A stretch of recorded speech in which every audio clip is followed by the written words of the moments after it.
खुलुमबाय लोगोफोर एक्चुअली दिनैहाय मोनसे आरोबाव भिडिअ लाबोफिननायनि खारना जाहैबाय कर्ट गाहैदोंमोन दिनैहाय केसनि बारैसो केसखौ जोंनिया दैदेनगिरिफोर ना बर'नि दैदेनगिरिफोर बिराद बुंबाय थायोमोन कर्ट गानाङा डिसेम्बरनि दिनै 14 तारिखआव जों खनसे गाना फैखांबाय आरो जानुवारिनि 19 तारिखआव खनसे दंबावो तो दिनैहाय गाहैनायावहाय जाय हक फैसाथ' नांखागौ बिनि बारैबो एसे बुंलांगोन फार्स्टआव बुंगोन 32 बेट्सनि सासे सेंग्रा एस ग्रुपनिमोन बियो खामानि मावनानै बिथांनो बिनिहाय खामानि मावनानै मा जादोंमोन केस जादों हाइनास जाय सोद्रोमाफ्रा बुंबाय थादोंमोन 5,000 बान्था होदलायगोन होनना बुंदोंमोन ना बिथांमोननोसो होगोन आं उल्थानो 5,000 बान्थाखौ मानो जोंना दैदेनगिरिफोर बर'नि लिडारफोर ना बिराद गोदै बुंनायाव बिराद अस्ताद बिराद गोरों बेफोर केसाखौ हाइनेस केसाखौ दिनैसिमबो जुदि सासेनिखौबो उइथड्र खालामना होनो हायाबा मानिलाय पिस जाखै बिफोरलाय पिसआ बिफोरखौ बुङो नामा पिस जादोंब्लाथाय जायफ्रा सागान होदोंमोन बै सोद्रोमाफोरनि केसफोरा उइथड्र जानांगौ मा बिलाइ नन हाइनास बासियै माबा खालामलायनाय बेफोरनोमोन नामा पिसआ बेफोरखौ बुङो नामा पिस खिन्थु दा बेफोरखौ बुङोब्ला नोंनिया गाज्रि खामानि मावनानैसो बेफोरबायदि केस जादों होननानै बुंदों जों आफादाव थानाय समावनो बेफोरबायदि केसा जाबोनाय ओमफ्राय बे आंनियाथ' दे माबा मोनसे जाबाय खिन्थु बै सुबुंनिया 32 बेट्सनि जाय सेंग्रा सोद्रोमा बिनि आखायाव अनलि 5 रुपिसल' फैसा दङ बिनियावहाय दा बियो कर्टआव थांबाय हाजिर जाहैबाय जोंनिया सागान होग्रा दैदेनगिरिफोर लिडारफोर बा नैबे जाया गोहोआव थानाय लिडारफोर ना बेफोरो मा बुंदोंमोन कर्टखौ गाहैनो नांला जायफ्रा हाइनेसाव केस गोनांफोर बिसोरो कर्ट गाहैनाङा बेफोरबायदि बाथ्राखौ बुंदों बेसारा बियो 32 बेट्सनि बै सुबुंनि मुं मख'नो सानाखै आं फट'बो होला आङो बै सुबुंनिखौ मा खालामदों बियो हाइनेसखा बिनिया बि केसाव माबा थांदों सुमन लेखा खुननै थांनायाव बियो नायखादोंमोन थार्ड टाइमाव जुदि थांबावनायबा बियो एरेस्ट जागौमोन होनबा दिनै जों कर्ट गायालाफानो थाबाय थानाय मोनबा जोंनि केसा मालाबाबो उइथड्र जानायनि लाइनाव फैया सोर बुंदों दैदेनगिरियालाय जोंनि गबिन्द बसुमतारी आरो फेरेंगामोन बिथांमोनानोथ' बुंदों ना कर्टआव हाजिर जाहैनो नांला दा थांथ'सै लिंहरबाबो दा थांथ'सै एरखेनानै था होनना बुङो नों एरखेना थानाय माने नों खैफोदाखौ थाबनो लाबोनाय आं एनडिएफबिनि जायफ्रा हाइनेस केस थानायफोर बिथांमोनखौ आं खावलायगोनसो रावबो सरखारनि सायाव रावनिबो गबिन्दनो होन फेरेंगायानो होन बेफोरनि सायाव दा सोनारखा बेफोरो जेब्लायबो नंखाय खोथाखौ बुङो जेब्लायबो एनडिएफबिनि सोद्रोमाफोरा जायफ्रा हाइनेस केस थानाय बेफोरो जेलाव थांजोबनांगौ बेखौसो लुबैयो खिन्थु जों दिनै भुक्तभोगि आरो ओमफ्राय बे 32 बेट्सनि सुबुं भुक्तभोगि दिनै बिनि आखायाव 5 रुपिसल' फैसा दंमोन थेवबो दिनै कर्ट हाजिर जाहैदों जाय कर्टआव गानायनि सिगां हाबनायनि सिगां मोनसे साइन होनांगौ जायो बे 100 थाखा लायो बे 100 थाखाखौ होनो थाखायनो फैसायानो गैया बे बेसेरा थेवबो थांनानै कर्टआव हाजिर जाहैदों बियो ओंखायनो जोंनि बर'नि दैदेनगिरि गबिन्द डेपुटि चिफ बिथाङा मा सानदोंथाय मा सिन्था खालामदोंथाय हारिनि खोथाखौथ' बाद दे हारिनि खोथा सिन्था खालामनाय दा बुङोब्ला गोबां बाथ्रा ओंखारो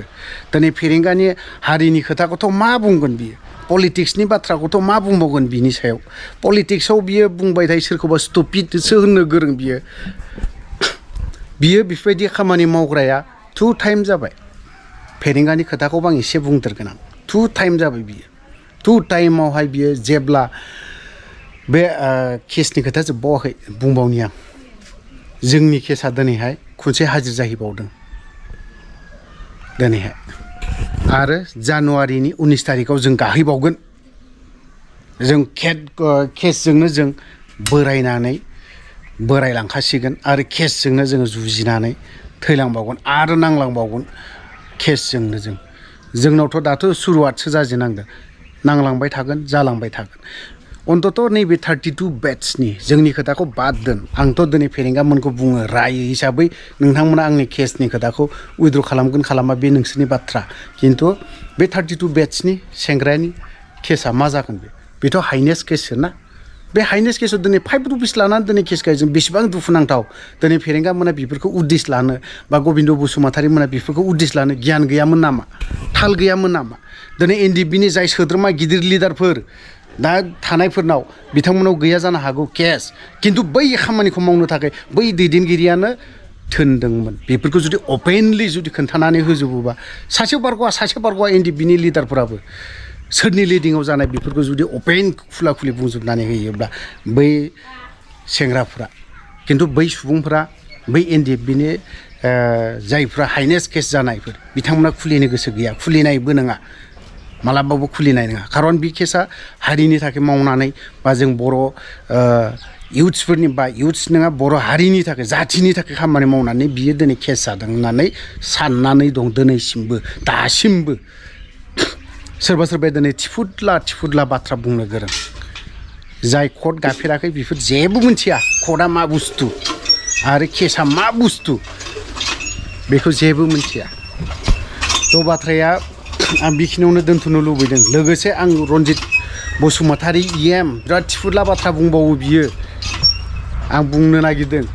जुदि बे बाथ्रा बुंनायाव माबा मोनसे सानलायोनदां थ' बाथ्राया बेनोल'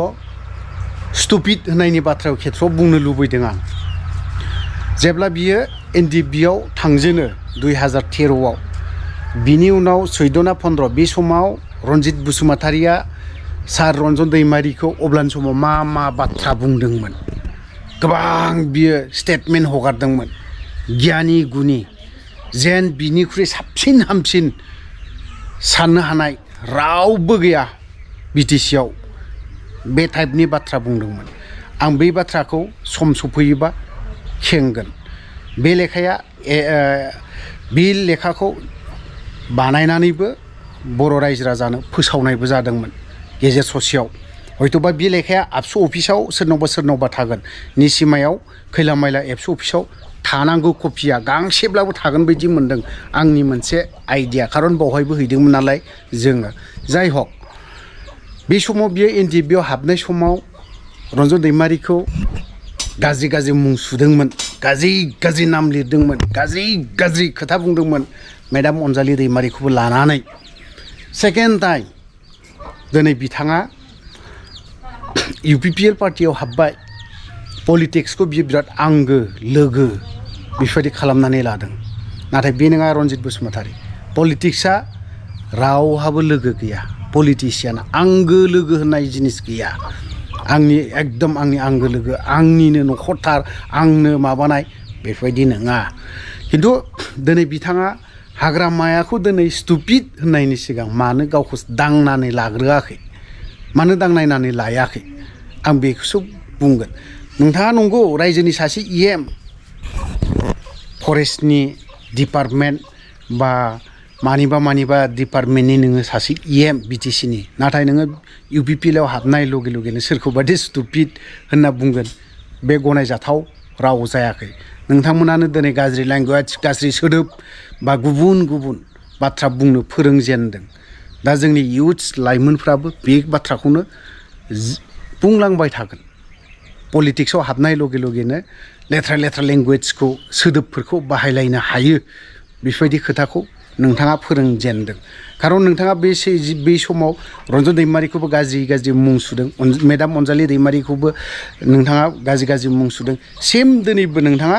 बोसोरथामल'सो जादों इउपिपिएलआव हाबनायाव इउपिपिएलआ मालाय बिराद गिदिर बिल्डिं लुदों बै बिल्डिंआव नोंथाङा हाबनानै बबे खनायाव मा दोनदों इउपिपिएल हान्जाया पलिटिक्सआ दिनै नोंथाङाबो नुहैयाखै नोंथाङा इएमल'सो जादों इएम जानानै बै बिल्डिंआव मा दं बबे खनायाव मा दोनदों बेखौ मिथियाखै ओंखायनो नोंथाङा बे बाथ्राखौ जिखियानो पलिटिक्सआवनो थां नोंथाङा नोंथांखौ आं गियान होनो नागिराखै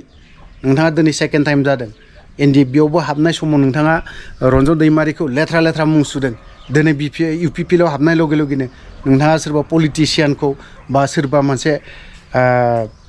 नांनानै फैनाय सासे सिप जानायखौ बारग' सिपखौ नोंथाङा बेफोरबायदि स्टुपिड होनना बुंनो एसे लाजिनोखौबो सोलों नोंथाङा नोंनि समस्थियाव मा मावदों नोंथाङा मा मावदों नोंनि समस्थियाव बेखौल'सो एसे मोजां फोरमाय मावदों नोंथाङा मावाखै नङा बहाबा दिनै ब्रिज होनो हायियाव दंफांनि ब्रिजखौ बानायनानै होदों बबेबा गामियावहाय दै गैयि जायगायाव नोंथाङा दै हैदों हैयाखै होनना बुङा मावदों नोंथाङाबो खिन्थु नांगौ बायदि मोजां खामानि रायजोआ गोसोआव थानाय माबा मोनसे मोजां खामानि मावनो हानाय बा नोंथाङा दङ नामा गोसोआव दङ नामा नोंथांखौ आं गियान होनो सानाखै नोंथाङा आंनिख्रुइ गियानि गुनि साबसिन हामसिन खारन नोंथाङा दिनै बेंटल कलेजनि लेक्सारार मावबोलायनाय मानसि हिसाबै जोंनिख्रुइ साननो हानाय गोहोआ रासिन थानांगौ होननानै आं सानो थ' लोगोफोर बावहाय जुदि गाज्रि खोथा बुंदोंब्ला गासैबो बर' रायजो राजानाव क्षमा बा निमाहा बिनाय थाबाय आं भिडिअखौ बारा गोलाव खालामाखै बावहायनो दोनथ'बाय जय बर' हारिनि